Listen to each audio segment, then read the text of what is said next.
the church you pastor, you must see here today. The condition of the church of Christ globally, you must see today. You have captured the Israelites. They have become slaves. You have headed with them where? To Babylon. The voice of Rachel wailing, the sons no more, gone, desolation, no worship, right? The inner sanctuary of the temple of God became demolished and silent. But listen to this now. Follow this now. He says, after they arrive in Babylon, you have arrived with the loot. And you say, wow, how precious my gains today. The loot today. Wow, this is good. I've done it today. You begin to appreciate the gains, the loot, the plunder. Look at this now. Then the king now says, based on what we have achieved now, he calls Ashpenaz. Ashpenaz is like the eunuch at the throne. You know, at the throne there are always eunuchs. Ashpenaz is the eunuch at the throne. And he tells the chief official for all the others, he says, can you now go into the plunder? Go into the Israelites, and now you can talk with choice. Huh? And check for me in there and find for me some few good ones who are from the royal family. Are you beginning to see how this thing is going? It's not starting to go well now, right? It's starting not to go well. Senor. Because now, why is he targeting the royal family? And he's saying, those of nobility. You know the ones of nobility? Even when they come here now, some of you might stand up or lie down or do something. They walk with stature. They walk with dignity and honor. Nobility. He says, find for me those of nobility, the royal family, and look at the description that he sets forth. He raises the benchmark. He says, however, if somebody lies to you, you'll use this litmus test, this benchmark, this standard here to really gauge whether they are saying the truth. Listen to this now. Listen. He says, you go for me in there and find for me those of nobility, the royal family. But you know the way sometimes refugees can lie, eh? Yes. You will be able to know that they are noble based on the following standard. Can I go through this now? Okay, let's go through it.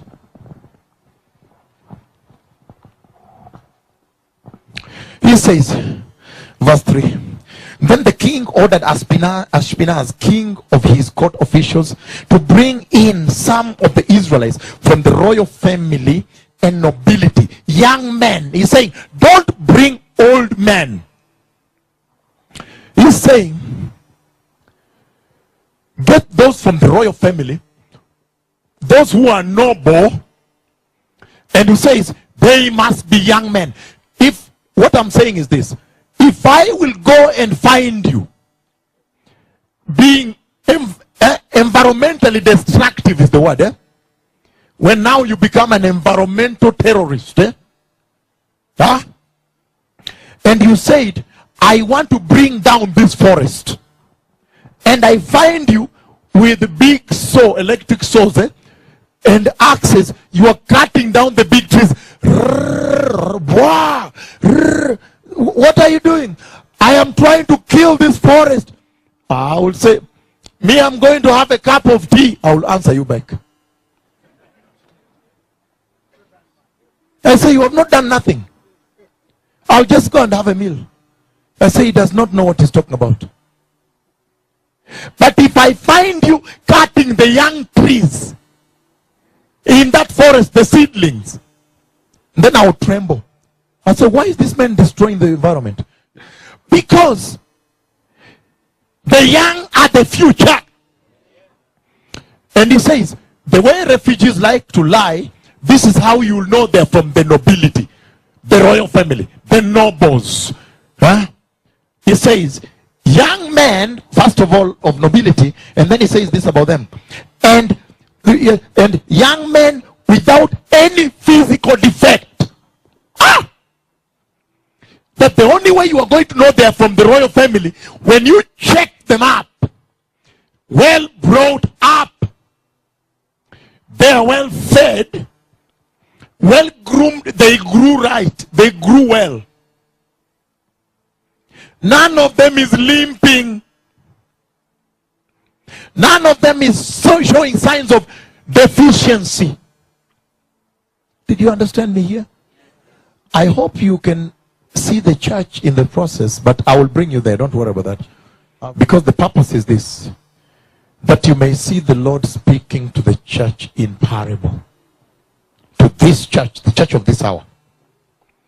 The purpose is this, that you may be able to perceive and appreciate the condition of the church, the fallen condition of the church, and what the devil has done. You know, he does not have two tricks. He has the same, right? If you discover the trick, you shut it down. Because he's saying, they must be young men without physical defect. That is how you know they're from the noble family. The other thing he says here, handsome, showing aptitude in every kind of learning. Do you see the benchmark he set up? The screening mechanism. Royal family and nobility, young men without any physical defect, handsome, showing aptitude in every kind of learning, well informed, quick to understand, qualified to serve in the king's palace. He's saying this,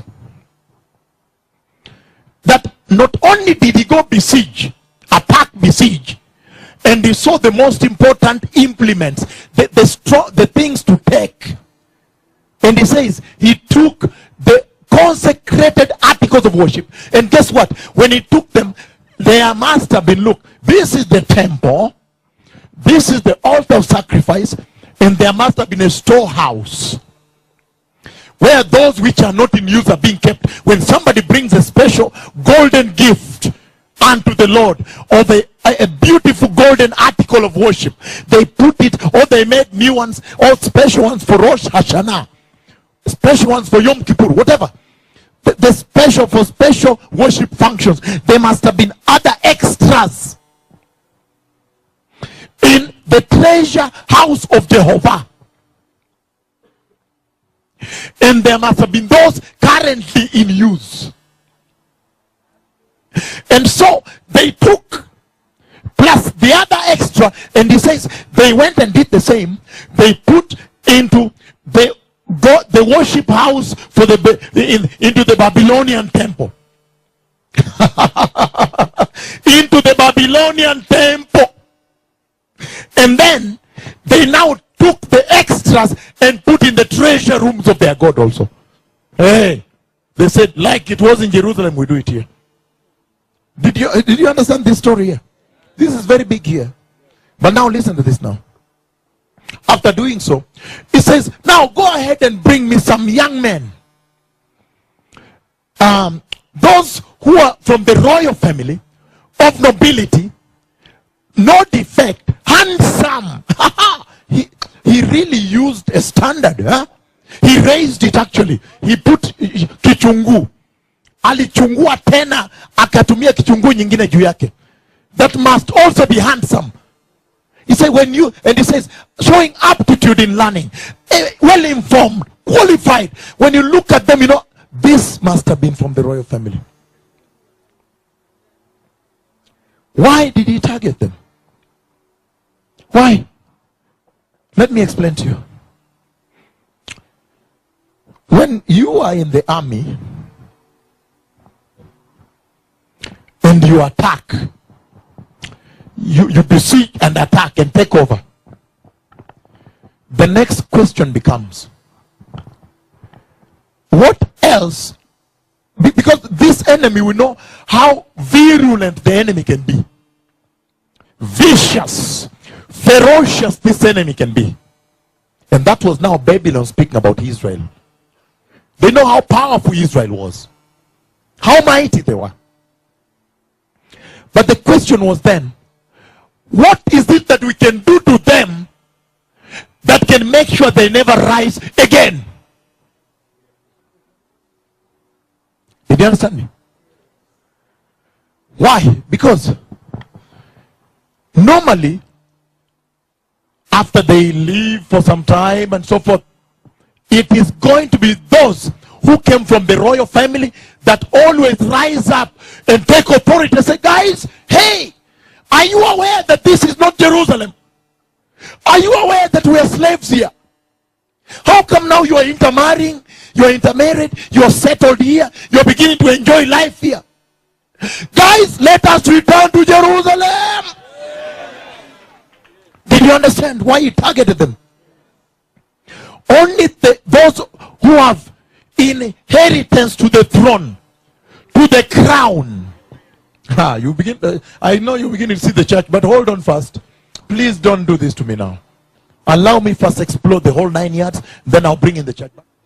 He says, if there is going to be any hope for these people in this conquest here, that hope is going to be from those who have inheritance to the crown. Those who have inheritance to the throne. Those who, they are the ones who will rise up and mobilize and say, guys, revolt, and we are leaving now. We are going back to Jerusalem. That's why he targeted the young men of noble descent. Those who are inheritors. They have inheritance to the throne. And he says, if I can catch those from the royal family, and then you will see the few, the devil is so cunning. You will see the few things he does to them. When he gets them now, look at what he does to them. He does the following to them. After getting them,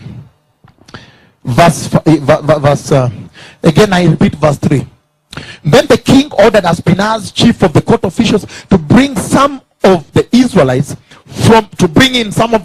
from number 1, royal family, number 2, nobility, number 3, young men, number 4, without defect, number 5, handsome, number 6, aptitude, number 7, learning, number 8, quick to understand, number 9, qualified, well informed. All those, you can write those, right?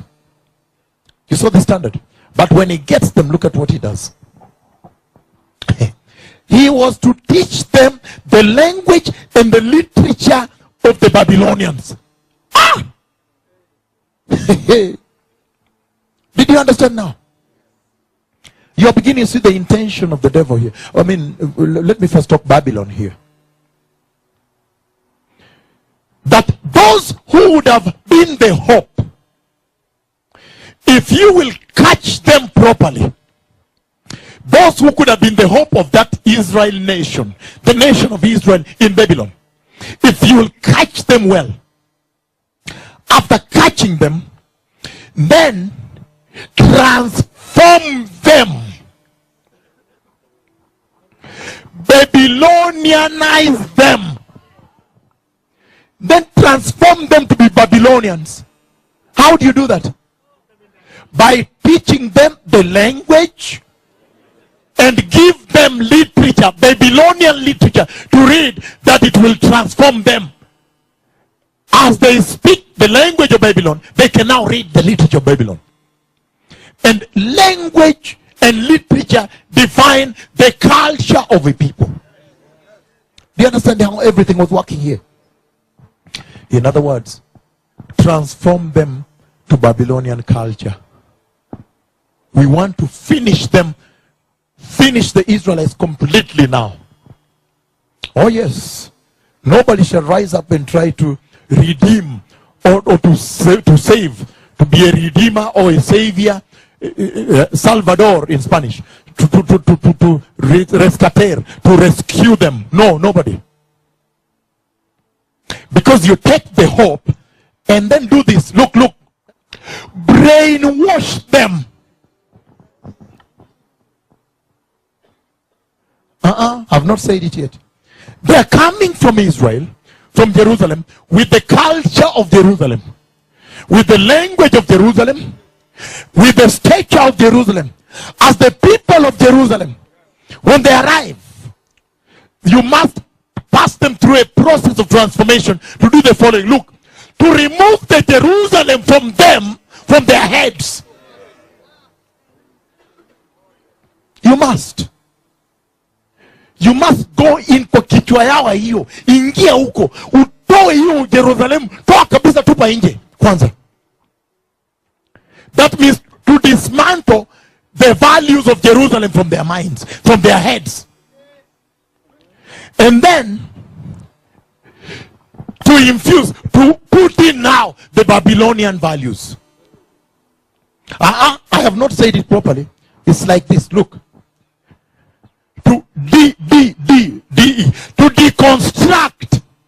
deconstruct Jerusalem from their minds, from their heads, and reconstruct Babylon into them. Are we together? I feel even if I finish now, I'm ready. Transform them by giving them Babylonian language to speak. Transform them by giving them, guess what? Babylonian literature to read. Because you know, the more they read, transform. Like the one who was supposed to get the Nobel Prize, they say his literature really changed a lot of people from many nations when they read it. Then I understood what literature can do. What the enemy was doing here. He knows how to get to you, right? You understand how the devil wants to do with the church. No, I'm not here to the church. I'm just what he has done with the church. And he says, verse 5, the king assigned them a daily amount of food and wine from the king's table.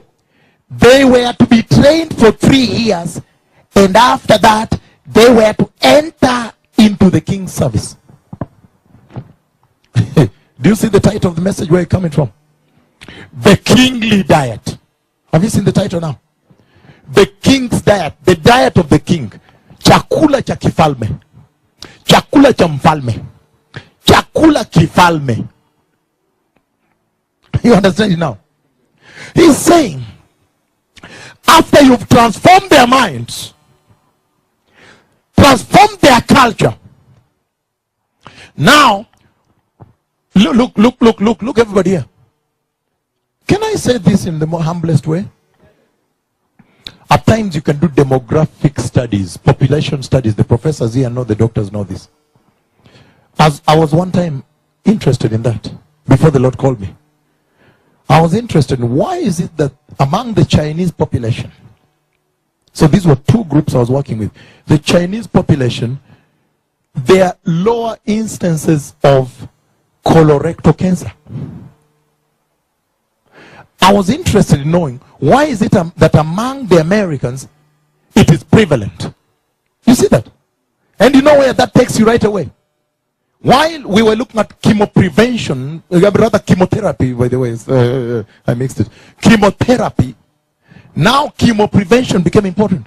Say, why is it that the Chinese, most of them don't have the colorectal cancer? It's less, the incidences were lower.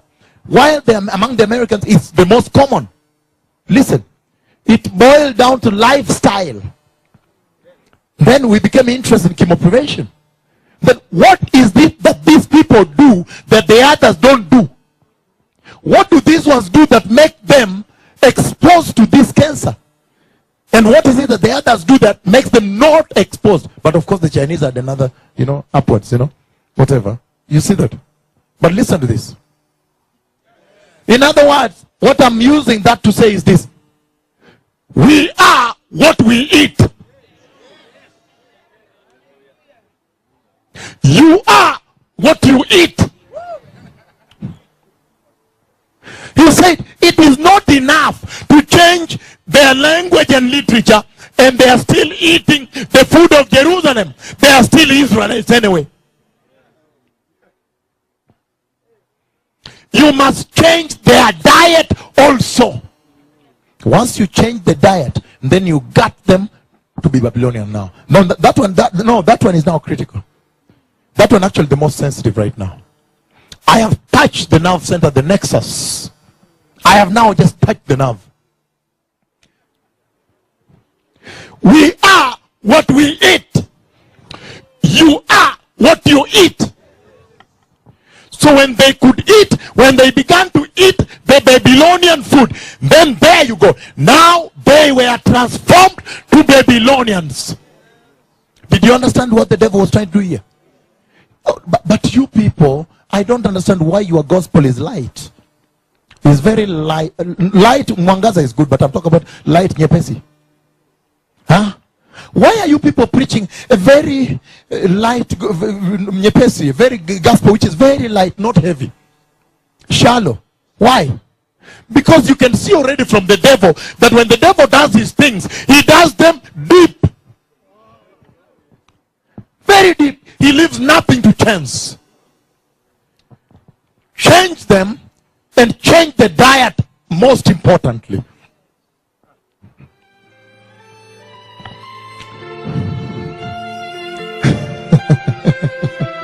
You will now see where the rain started beating us from.